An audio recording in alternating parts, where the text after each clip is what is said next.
सबका स्वागत है। मैं पहले अपना परिचय दे दूं। मैं आनंद शंकर सिंह औरंगाबाद बिहार से विधायक हूं और एआईसीसी की तरफ से पलामू नियुक्त किया गया हूं ऑब्जर्वर के रूप में। इसी बीच छठ के समय में समय मिला तो अपने कांग्रेस प्रत्याशी मुन्ना सिंह जी के फेवर में हम लोग यहाँ प्रचार प्रसार करने के लिए उपस्थित हुए हैं।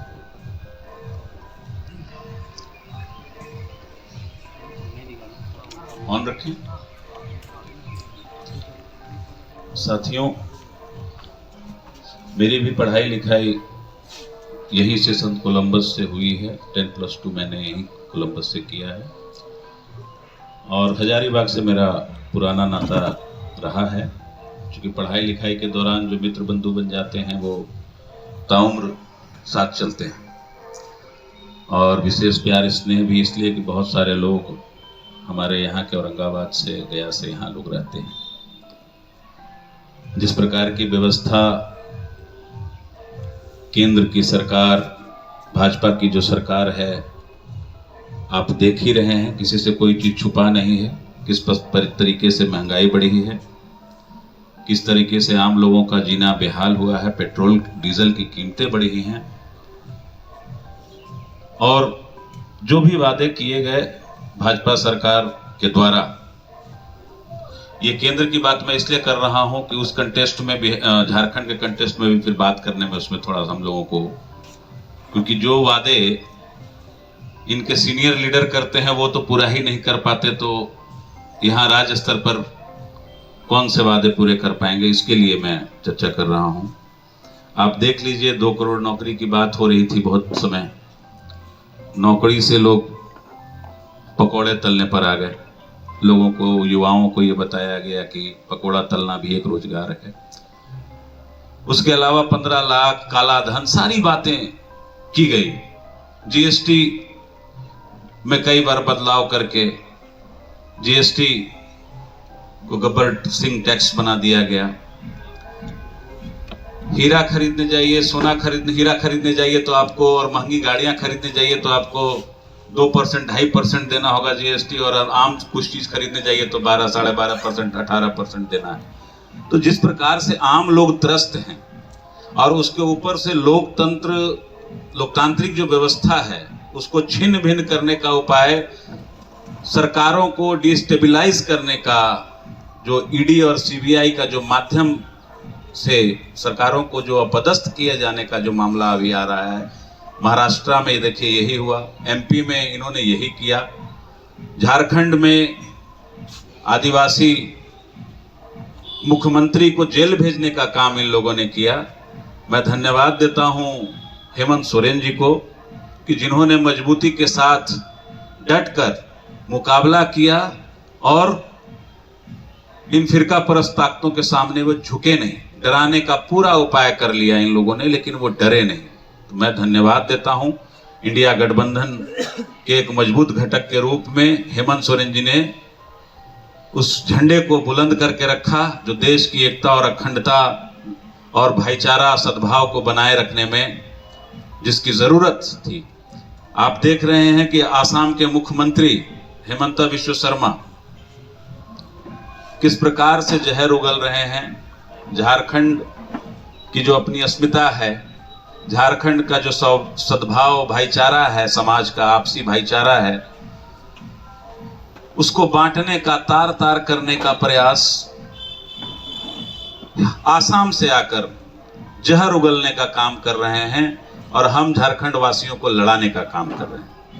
तो इस प्रकार की अगर सोच किसी सरकार की और चुने हुए लोकतांत्रिक व्यवस्था से चुने हुए मुख्यमंत्री की इस तरीके की भाषा होगी तो आप समझ सकते हैं कि इस देश का ये लोग क्या करने वाले हैं। जहां तक बात है हेमंत सरकार की, तो हेमंत सरकार ने पिछले 5 वर्षों में बहुत ही अच्छा कार्य किया और आगे आने वाले जो 5 साल है उसके लिए भी रूपरेखा तैयार की। आप देख सकते हैं आबुआ आवास के माध्यम से बेघर लोगों को घर की उपलब्धता कराई गई, चाहे वो मैया योजना है, मैया सम्मान योजना है, हर बच्चियों के खाते में, महिलाओं के खाते में 1,000 रुपया, और अब उसकी राशि जो अभी का हमारा जो आया है उसमें वो 2,500 करने की पेशकश की गई है।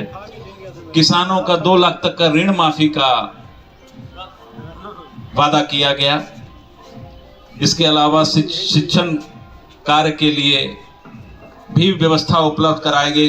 जो उच्च शिक्षा प्राप्त करने वाले जो लड़के लड़कियां छात्र छात्राएं हैं उनको 40 लाख तक का लोन की व्यवस्था की बात की गई।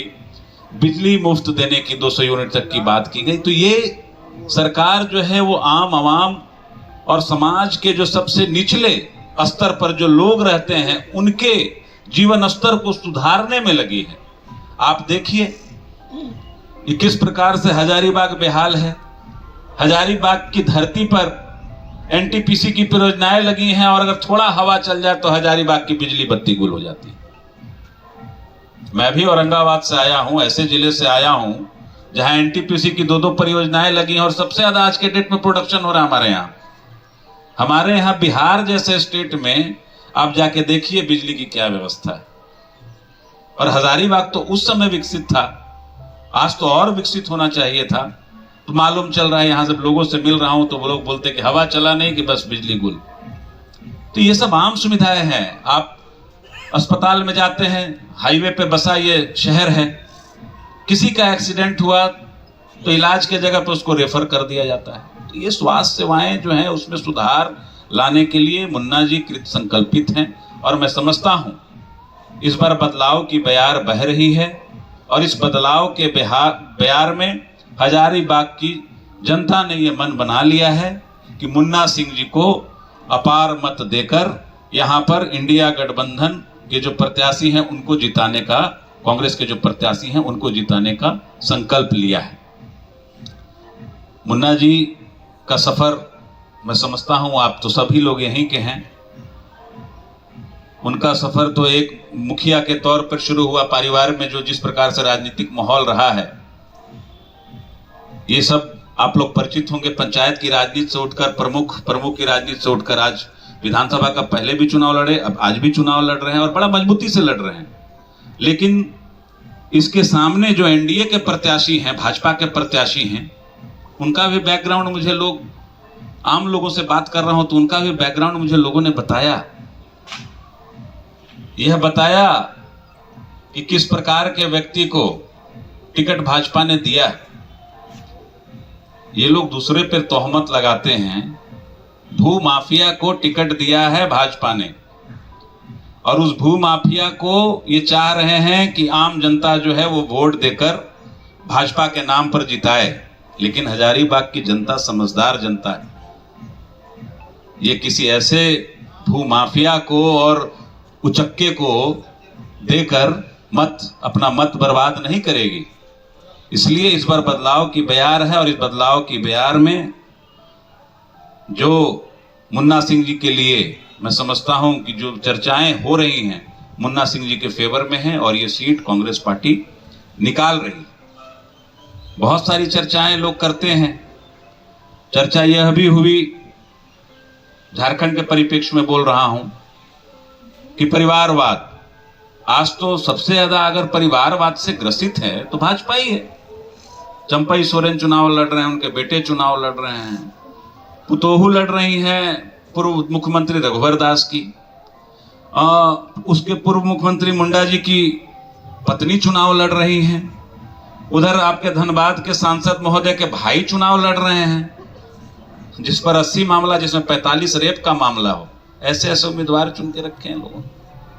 तो ये तो भाजपा का विचार है और जो विचार उनके कैंडिडेट चयन में भी झलक रहा है कि क्या सोच है उनकी झारखंड के लिए। ऐसे ऐसे हिस्ट्री सीटरों के भाई को अच्छा एमपी बना दिया, उनको ढुल्लू महतो जी के जगह पर जो भाई लड़ रहे हैं उनके ढुल्लू महतो जी को एमपी बना दिया।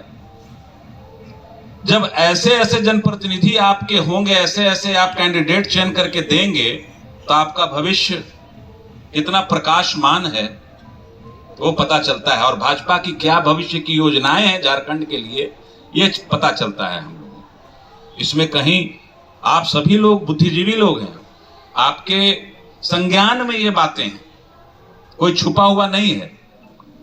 तो कहानी यही है, लोकतांत्रिक व्यवस्था को तार तार करने के लिए झारखंड के जो गरीब गुरबा की सरकार है उसको तार तार करने के लिए, आम लोगों को तार तार करने के लिए इन लोगों ने कोई कोर कसर बाकी नहीं रखी। इस बार पुनः मैं समझता हूं कि हजारीबाग जो सदर की सीट है, चाहे वो हमारे फिर आपका बरही का जो हमारे बरही के प्रत्याशी हैं इंडिया गठबंधन के कांग्रेस के अरुण साहू जी हों, चाहे जेपी पटेल जी हों मांडू से, चाहे अंबा प्रसाद जी हों आपका बड़का गांव से, मैं समझता हूं कि ये सारे हमारे प्रत्याशी जीत रहे हैं। और आम लोग जिस प्रकार से हेमंत सोरेन जी ने निचले स्तर पर काम किया है उसका लाभ राहुल जी ने जो मुद्दे उठाए हैं उनको लेके जो लाभ है, पेंशन भी जिनको पेंशनधारियों को भी पेंशन देने की जो बात कर रहे हैं शिक्षकों के लिए, ये सब भी सारी जो बातें हैं वो कहीं ना कहीं अपील कर रही है लोगों में और आम लोगों का जीवन स्तर इससे सुधरेगा। इसलिए लोग कृत संकल्पित हैं और इंडिया गठबंधन के प्रत्याशियों को मदद करके जिताने का काम करके पुनः झारखंड में शासन सत्ता और मुख्यमंत्री हेमंत सोरेन जी को बनाने का काम करेंगे। ये मेरी समझ में, हम लोग घूमे हैं तो 2 दिन में यहाँ पता चला। अब आप लोगों को कोई अगर सवाल हो तो आप पूछ सकते हैं। सरकार ने मैया योजना अंतिम 2 महीने, एक तरफ मैया सम्मान योजना में लोगों को लाभ मिल रहा है, दूसरी तरफ वृद्धा पेंशन जिनको मिल रहा है 50 साल के उनको रोक। नहीं ऐसा कहीं माने क्या देखिए, पूर्व की जो योजनाएं हैं, मैया सम्मान योजना 2 महीने की बात कर रहे हैं। एमपी में तो चुनाव के 4 दिन पहले गिरा पैसा, 3 दिन पहले। तो ये तो बातें सरकार लोकतांत्रिक व्यवस्था से चुनी गई है और कैबिनेट में जो डिसीजन अगर चुनाव के अगर आचार संहिता घोषित होने के अगर 1 दिन भी पहले हो रहा है तो लोकतांत्रिक तरीके से लिया गया डिसीजन है और सरकार ने बहुमत से उसको पास करवाया है, तो उसमें कहीं कोई दिक्कत नहीं है। 2 महीना तो बहुत ज्यादा हो जाता है।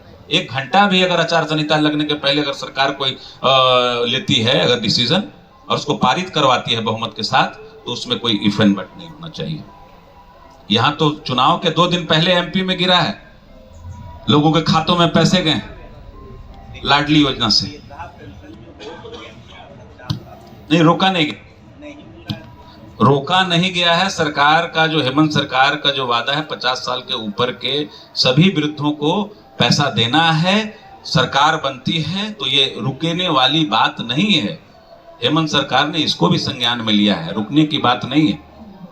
इस तरह से जो योजना चला रही है सरकार, इससे क्या विकास संभव है? आम आदमी का विकास संभव है? देखिए, अब ये तो क्वेश्चन मोदी जी से भी हो सकता था।